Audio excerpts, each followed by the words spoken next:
नमस्कार मित्रों, मैं हूं डॉक्टर हरिनिवास। चैनल का नाम है संस्कृत साहित्य एवं संस्कृति। महाभारत की परम श्रेष्ठ कथाओं में आपका स्वागत है। युधिष्ठिर महाराज विराट की सभा में प्रवेश करते हैं। देखिए, जब व्यक्ति आत्मविश्वास में होता है तो क्या होता है।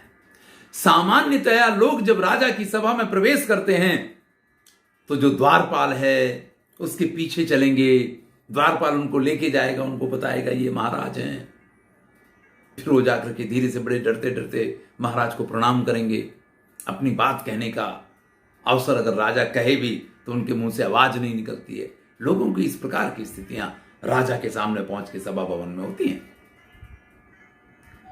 या तो आप ये मान लीजिए कि युधिष्ठिर ने कभी इस प्रकार के दिन देखे नहीं है इसलिए, और या ये मान लीजिए उनके अंदर जो आत्मविश्वास है वो जब विराट महाराज की सभा में प्रवेश करते हैं तो विराट महाराज और उनके सभी मंत्री और सभी लोग एकदम से स्तब्ध और चकित जैसे देखते रह जाते हैं, क्योंकि ये ब्राह्मण के वेश में हैं, बगल में पांसे दबे हुए हैं और सीधे महाराज विराट के सामने चलते चले आ रहे हैं।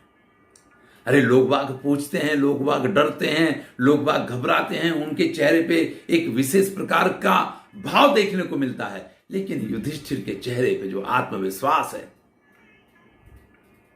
धौम्य ऋषि ने इसीलिए रोका था। उनको मालूम था कि नहीं समझाएंगे तो ये तो पता चला विराट महाराज के सिर पे जाके बैठ जाए। लेकिन फिर भी ये जो इनका आत्मविश्वास है, महाराज विराट देखते हैं तो कहते हैं न तु द्विजोयम भविता नरोत्तम। अरे ये देखने में ब्राह्मण के वेश में है लेकिन ब्राह्मण मालूम नहीं पड़ता है। पति पृथिव्याम इति में मनोगतम। ये तो पूरे पृथ्वी के स्वामी हो इस प्रकार का इनको देखने से, क्योंकि व्यक्ति की चाल, व्यक्ति की ढाल, व्यक्ति का व्यवहार इस चीज को व्यक्त कर देता है कि वास्तव में वो कौन है। कोई गेरुआ वस्त्र पहनने से बाबा नहीं हो सकता है। उसके हाव भाव व्यवहार आपको बता देते हैं कि आदमी सच्चा है या लुच्चा है। यहां महाराज युधिष्ठिर ने ब्राह्मण का वेश तो धारण कर लिया लेकिन अपनी चाल नहीं बदल पाए हैं, अपनी ढाल नहीं बदल पाए हैं। जो धौम्य ऋषि ने उनको शिक्षा दी थी वो अभी भी पूरी तरीके से उतर के नहीं आई है, लेकिन इसका लाभ मिलता है। नचास्य दासो न रथो न कुंजरः समीपतो भ्राजति चाय इंद्रवत। इसके आसपास कोई इनका सेवक नहीं है। ये महाराज विराट विचार कर रहे हैं युधिष्ठिर को देख करके, कोई इनके आसपास नहीं है और फिर भी इनका विश्वास और इनकी चाल, अरे जैसे इंद्र स्वयं चले आ रहे हों इस प्रकार से प्रतीत होता है। महाराज विराट ने युधिष्ठिर का स्वागत किया है ब्राह्मण के रूप में। आइए ब्राह्मण देव, आप कौन हैं? तब युधिष्ठिर अपना परिचय देते हैं। कंकेति नामनास्मि विराट विश्रुता। लोग मुझे कंक के नाम से जानते हैं। वैसे मैं युधिष्ठिरस्याह अहम पुरा सखा। पहले मैं युधिष्ठिर का परम प्रिय मित्र हुआ करता था। महाराज विराट जो पांडवों को अत्यंत प्रेम करते हैं, जैसे ही सुनते हैं कि ये युधिष्ठिर का कोई सखा है और कंक इसका नाम है और ये द्युत विद्या का निष्णात है, उनको ऐसा लगता है कि जैसे मेरे लिए सौभाग्य की बात है कि जिसने महाराज युधिष्ठिर का सख्य प्राप्त किया हो वो अगर हमारे पास आए। देखिए, राजा लोगों की बहुत बड़ी समस्या रहा करती थी। उनके साथ कोई भी इतने आत्मविश्वास के साथ बात करने वाला, जो उनके साथ सखा जैसा व्यवहार करे, कोई नहीं हुआ करता। राजा को अपने राज्य में मंत्री मिल जाते, सेवक मिल जाते, लेकिन सखा नहीं मिला करता। और ये युधिष्ठिर जब महाराज विराट के पास पहुंचे हैं तो खुद को उन्होंने सखा के रूप में प्रस्थापित किया, मित्र के रूप में प्रस्थापित किया है, क्योंकि उन्होंने कहा कि मैं महाराज युधिष्ठिर का सखा था। अगर महाराज युधिष्ठिर की मित्रता किसी को प्राप्त हुई है तो महाराज विराट तो उसको अपना मित्र मान ही सकते हैं। यहां कंक जो है ना, सभासद का किसी का पद लेने नहीं आए। उन्हें तो महाराज विराट की मित्रता चाहिए, मित्रता लेने आए हैं। और महाराज विराट भी इस चीज से प्रसन्न हो जाते हैं। एक बार मैं एक बड़ी कंपनी में मुझे बुलाया गया, तो मैं बहुत छोटा था, शास्त्री कर रहा था, उस समय की बात है। उनको विश्वकर्मा की पूजा करवानी थी, तो उन्होंने कहा कि कोई पंडित जी हो तो उनको बुला लो। अब किसी ने बता दिया कि यहाँ चले जाइए, वो जानते हैं इन सब चीज़ों को, तो हमारे पास आए और सुबह हम सो के उठे थे, हमसे कहा कि आपको बुलाया है हमारे साहब ने, गाड़ी में बिठाया, लेकर के पहुंच गए। वहां पहुंचे तो उन्होंने कहा कि महाराज हमें विश्वकर्मा की पूजा करवानी है और सामग्री वगैरह लिखवा दीजिए। अब मैंने तड़ाक से उनसे कहा कि देखिए ये तो कोई व्यवहार नहीं है आपका, आपने हमें बुलाया है, न कोई बैठने की व्यवस्था, और आप कह रहे हैं कि हम सामान लिखवा दें, सामग्री लिखवा दें, तो ये हमसे नहीं होने वाला। उन्होंने तुरंत क्षमा मांगी, कुर्सी मंगवाई, कुर्सी पे बिठाया और फिर ये कहा कि जनरली क्या होता है कि हमारे सामने कोई बैठते ही नहीं है, तो हमें ये आदत ही नहीं रहेगी कि हम किसी से कहें कि बैठो। सब यही देखते हैं कि कब साहब हमसे कहें कि ये काम करना है और वो सुनकर के तुरंत यहां से भागता है। ये स्थिति राजा लोगों के साथ भी होती है। महाराज विराट का कोई सखा है ही नहीं, उनसे कोई इस तरीके से बात ही नहीं कर सकता है। ऐसे में महाराज विराट अत्यंत प्रसन्न हुए युधिष्ठिर को पाकर के, और वो कहते हैं ददामि ते हंतवरम यमिच्छसि, आज आप जो मांगो वो वरदान मैं आपको दे रहा हूं, प्रसादि मत्स्यान वस गो ही अहम तव, आप इस पूरे मत्स्य देश पे राज करो, मैं आज से तुम्हारे वश में हूं। अब बताइए, अभी तो महाराज युधिष्ठिर ने खाली अपना नाम और परिचय बताया है, इसके अतिरिक्त कुछ नहीं कहा है, और महाराज विराट के ऊपर ऐसी उसकी असर हुई है कि वो कह रहे हैं कि बस मैं तुम्हारे वश में हूं और तुम्हें जो चाहिए वो वरदान मांग लो। प्रियाश्च धूर्ता मम देविनः सदा, भवांश्च देवोपम राजमर्रति। आज तक तो ये दूत क्रीड़ा जो है ये मुझे बहुत अच्छी लगती रही है। मुझे ये देखिए, ये राजा लोगों के व्यसन हुआ करते थे, महाराज युधिष्ठिर को भी था तो इन्हें भी है, तो बोले ये मुझे बहुत अच्छा लगता है जुआ खेलना, और विशेष करके जिसको ये जुआ खेलना आता हो, जिसको ये द्यूत क्रीड़ा आती हो, वो मुझे बहुत अच्छा लगता है।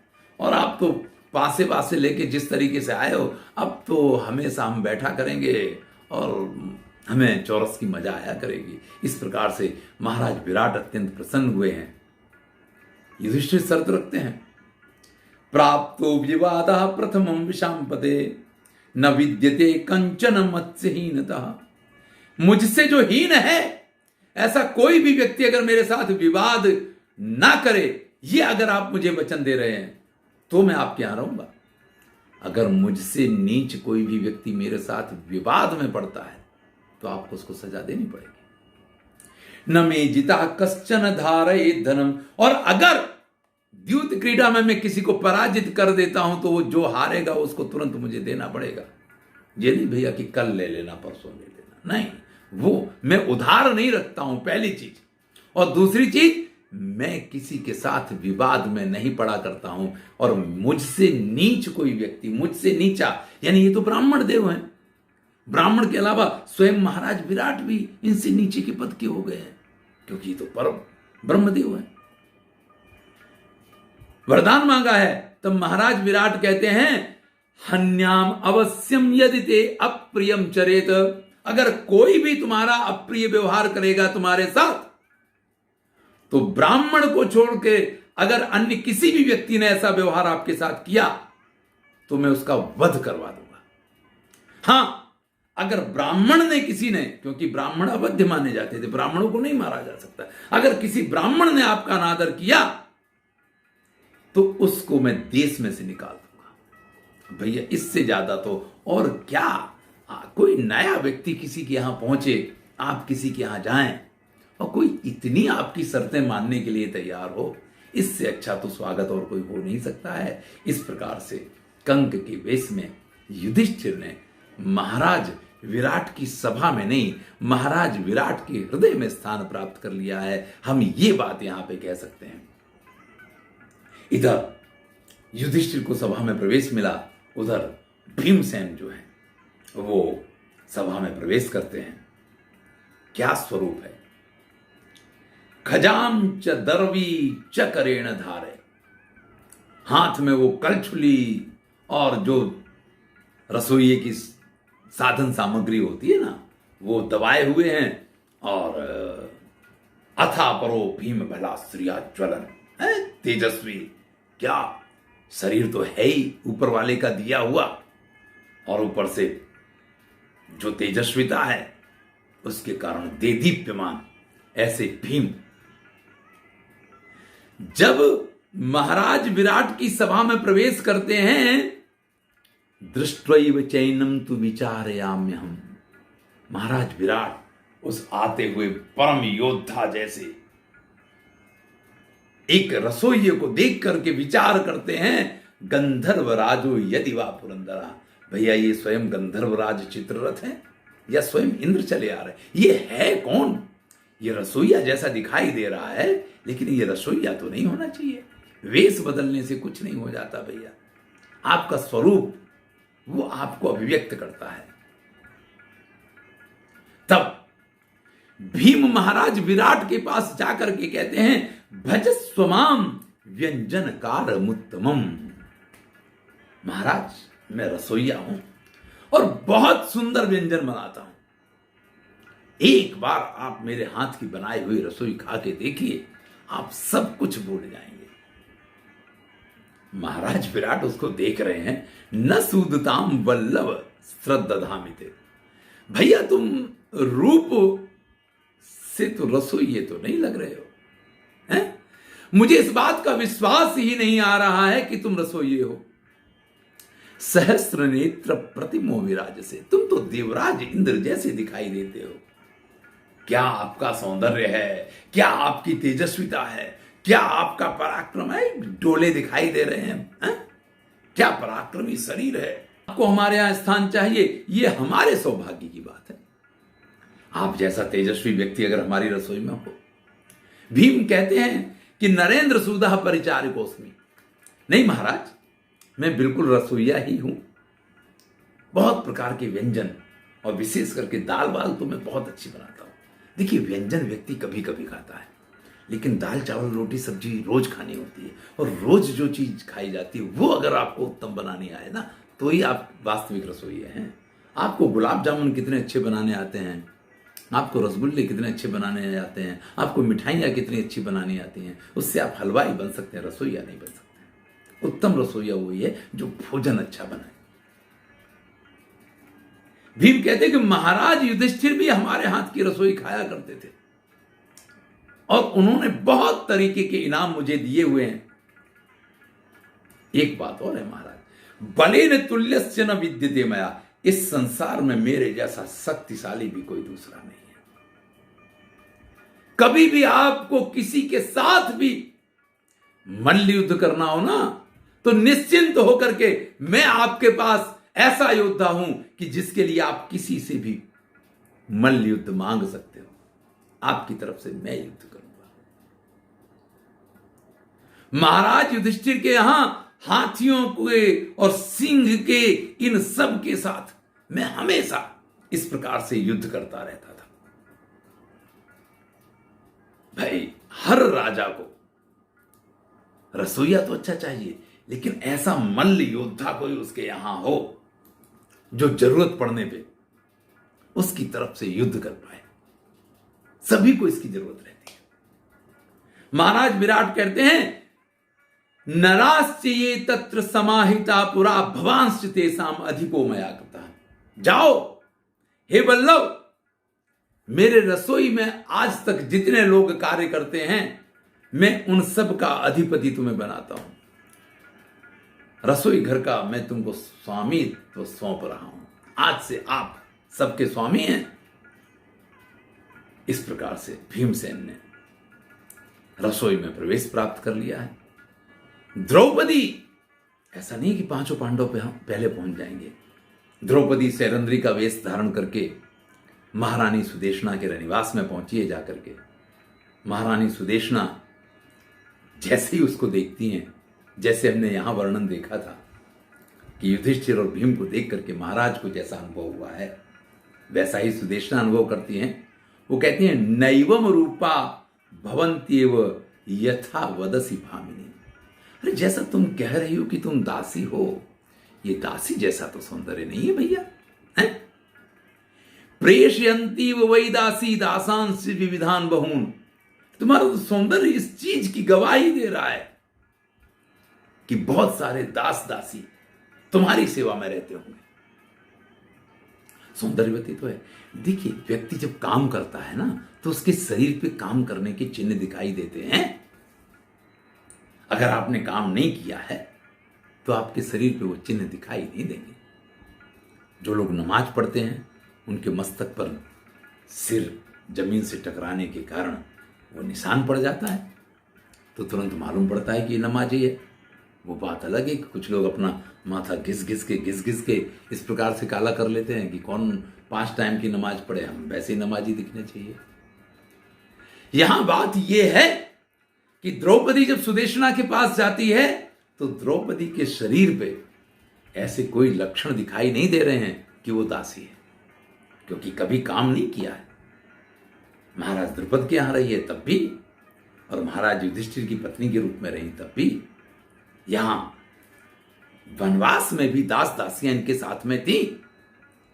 तो तुम तो देखने से तो ऐसा लगती हो कि जैसे कई दासियों को आज्ञा देने का तुम्हारा स्वभाव है, क्योंकि व्यक्ति की चाल, व्यक्ति की ढाल, हर चीज इस चीज को व्यक्त करता है ना। सैरंध्री के रूप में भले द्रौपदी सुदेशना की सभा में आई होगी, लेकिन जब वो आती है, दासी आएगा, उसका हाव भाव व्यवहार अलग प्रकार का होगा।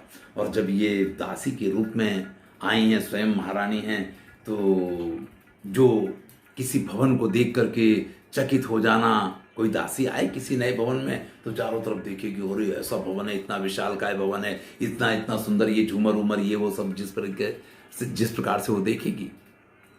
इन्होंने तो इससे बड़ी बड़ी सब चीजें देखी हों, तो उनके लिए तो वो भवन भी छूटा, तो कोई आश्चर्यचकित होकर के इधर उधर झांकना ताकना, ये सारी चीजें नहीं रहेंगी। तो एक स्वाभाविक प्रक्रिया है कि जो समृद्ध व्यक्ति किसी के यहां पहुंचता है तो उससे उसकी आंखें चकाचौंध नहीं होती हैं, तो उसके उस व्यवहार से ही इस चीज का एहसास मिल जाया करता है। महारानी सुदेशना को भी द्रौपदी को देख करके ऐसा ही एहसास हुआ है, लेकिन द्रौपदी कहती है कि नहीं महारानी, मैं सैरंध्री हूं, मुझे मेकअप बहुत अच्छा करना आता है। आज की सीधी भाषा में बात करें, यहां तो बहुत सारे नाम दिए हैं कि आप अलम्बुसा हैं, मिश्रकेशी हैं, पुंडरीकाथ, मालिनी, इंद्राणी, वारुणी। आप कौन हैं? क्योंकि आपका जो दिव्य स्वरूप है वो तो कुछ अलग ही कह रहा है। लेकिन द्रौपदी ने ये कहा कि नहीं महारानी, मैं राजकुल में हमेशा सेवा में लगी रही हूं, इसलिए इस प्रकार से आपको लग रहा है। बाकी मैं वास्तव में द्रौपदी की परिचारिका रही हूं, उनकी चोटी वगैरह बनाने का काम मैं किया करती थी।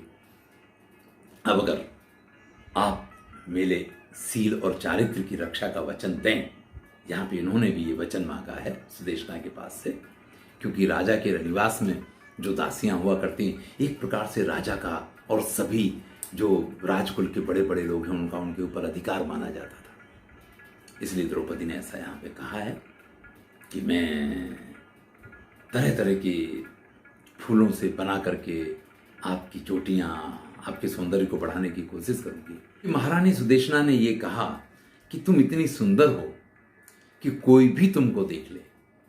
महाराज विराट के बारे में भी उनके मन में यह शंका हो सकती है कि कोई भी तुमको देख ले तो तुम्हारे प्रति आसक्त हो जाए।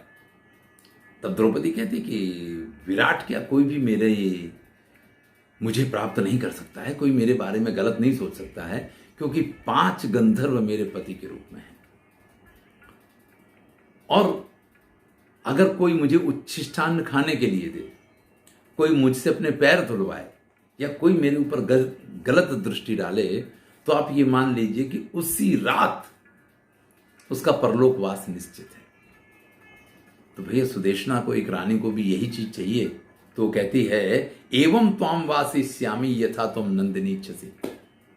हे नंदिनी, क्योंकि बड़ी सुंदर है, हे आनंद देने वाली, तुम जैसे चाहती उसी प्रकार से मैं तुम्हें रखूंगी। नच पादो नचोच्चिष्टम सब प्रेक्षसी तुम कथंचन। न कभी तुम्हारे पास से कोई पैर धुलवाएगा, न कोई तुमको जूठा खाने के लिए देगा, और कोई तुम्हारा स्पर्श भी नहीं करेगा। तो इस प्रकार से जब वचन दिया है तो द्रौपदी सैरंध्री के रूप में महारानी सुदेशना के पास रह गई हैं। आगे की कथा हम अगले वीडियो में सुनेंगे। मैं हूं डॉक्टर हरिनिवास और चैनल का नाम है संस्कृत साहित्य संस्कृति। महाभारत की श्रेष्ठ कथाएं चल रही हैं, आनंद लीजिए और मित्रों के साथ शेयर कीजिए। धन्यवाद।